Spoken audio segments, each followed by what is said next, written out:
Iniwan mo lang ako sa gitna ng mga bagay na hindi ko kayang tawaging tayo.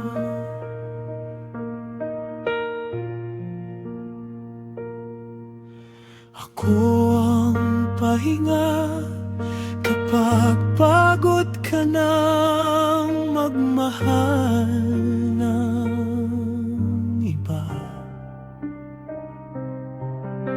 Ako ang katahimikan kapag maingay ang mundo mo sa kanya.